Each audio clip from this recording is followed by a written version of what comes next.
শিল্পচর্চা যেন এক নিরন্তর সাধনা।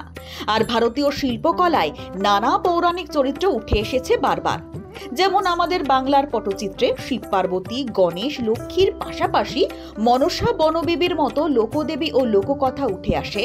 ওড়িশার পটচিত্রে দশাবতার, জগন্নাথ, সুভদ্রা, বলরামের ছবি যেমন প্রাধান্য পেয়ে এসেছে, ঠিক সেভাবেই আবার উঠে আসে কৃষ্ণের লীলা। কোথাও কৃষ্ণ ধরা দিয়েছেন শ্রীনাথজির রূপে, আবার সঙ্গী দুধেল গাই, গোপিনী, কুঞ্জবনী, তাই এই শিল্পের আধার। ভগবান শ্রীকৃষ্ণকে নিয়ে আঁকা বিভিন্ন চিত্রশিল্পীর শিল্পকলা নিয়ে আয়োজিত হলো এক বিশেষ চিত্র প্রদর্শনী। চিত্রকূট আর্ট গ্যালারিতে আয়োজিত এই প্রদর্শনী বৃহস্পতিবার থেকে শুরু হয়ে চলবে 15ই আগস্ট পর্যন্ত, দুপুর 3টে থেকে সন্ধ্যে 7টা পর্যন্ত। আয়োজনে চিত্রকূট আর্ট গ্যালারির কর্ণধার প্রভাস কেজরিওয়াল ও চারুলতার কর্ণধার আশাতীত হালদার। কৃষ্ণের বিভিন্ন রূপ দেখতে পাওয়া যাবে এই প্রদর্শনীতে এলে। শহরের চিত্রপ্রেমী মানুষদের তাদের এই প্রদর্শনীতে আসার আহ্বান জানালেন তারা। আমাদের কৃষ্ণ নিয়ে প্রদর্শনী শুরু হয়েছে 25 জুলাই, চলবে 15 আগস্ট অব্দি। এখানে যে ছবি আছে সব আর্লি বেঙ্গল আছে। মেনলি আর্লি বেঙ্গল 100 থেকে 150 বছর আগেকার সব ছবি আছে। এখানে কৃষ্ণের বিভিন্ন রূপ দেখানো হয়েছে। কৃষ্ণ ঠাকুর সে হচ্ছে সব থেকে রঙরলিয়া ঠাকুর, সব থেকে ইন্টারেস্টিং ঠাকুর। ওনার অনেক রূপ আছে, ওনাকে অনেক ভাবে দেখানো হয়েছে, অনেক লীলা আছে। বাল রূপে ওনাকে শিশু রূপে দেখানো হয়েছে, একদম শিশু। তারপরে একটু বড় হয়ে সেই রূপটাও দেখানো হয়েছে। আবার কৃষ্ণ রাধার সাথে দেখা যায় সব সময়। কৃষ্ণ রাধা হচ্ছে প্রেমের পরাকাষ্ঠা, সব থেকে উচ্চতরের প্রেম, সেটা দেখানো হয়।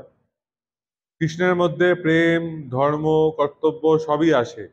আর কৃষ্ণ যে এসেছিলেন, সে আমাদের কিভাবে জীবন যাপন করতে হয় সেটা শেখাতে এসেছিলেন। তিনি গীতাও দিয়ে গেছেন। যুদ্ধক্ষেত্রে পার্থসারথী। কৃষ্ণের আমরা দুটো রূপ পাই, একটা তো গোপীদের সাথে ছোটবেলার রূপ, আর একটা পাই পার্থসারথী। মহাভারতের যুদ্ধে অর্জুন যখন সব ছেড়ে দিয়ে পালিয়ে যাচ্ছিল, তখন কৃষ্ণ ওকে বলে বলে কি তোমাকে কর্তব্য পালন করতে হবে, তোমার ধর্ম পালন করতে হবে বুঝিয়েছিলেন। পৌরাণিক যে গল্প আছে, মহাভারত আছে, রামায়ণ আছে, কৃষ্ণ আছে, এইসব আমরা ছোটবেলায় যখন আমাদের জেনারেশন যখন ছোট ছিল, এইসব গল্প নিয়ে আমরা উঠেছি। যখন জন্মাষ্টমী হয়েছে অনেক সাজ টাজ দেখেছি। কিন্তু এখন যে হচ্ছে, এখনো টিভিতে সিরিয়াল হয়, কৃষ্ণের সিরিয়াল হয়েছে, রামায়ণ 2-3 বার হয়েছে, মহাভারত 2-3 টাইপের হয়েছে, আর সেটা দেখছে।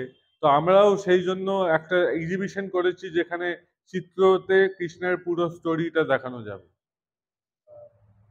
ইয়াং জেনারেশন যখন আসবেন, তো উনি দেখবেন যে কৃষ্ণ ক্যারেক্টার নিয়ে কত টাইপের ছবি আঁকা হয়েছে।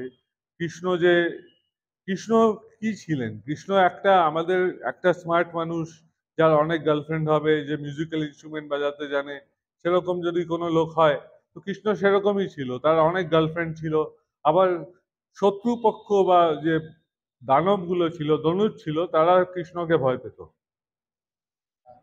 হ্যাঁ, এই এক্সিবিশন শুরু হবে, চলবে 3টে থেকে 7টা অবধি, 25 জুলাই থেকে 15 আগস্ট অবধি। Bureau report, channel 10।